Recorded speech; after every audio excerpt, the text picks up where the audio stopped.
আসসালামু আলাইকুম ভিউয়ার্স, আপনারা দেখতে পাচ্ছেন আমরা এই বিল্ডিংটির নিচতলার ডিজাইনের কাজ সম্পূর্ণ করলাম।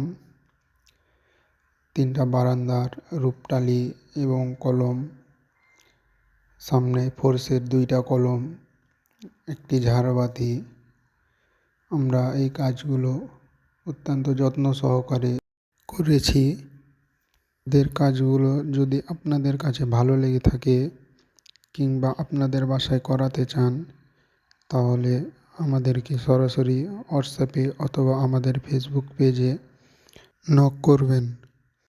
ভিডিওটি ভালো লেগে থাকলে লাইক এবং সাবস্ক্রাইব করে আমাদের সাথে থাকবেন এবং নিত্য নতুন ভিডিও পেতে পাশে থাকা বেল আইকনটি অন করে রাখবেন।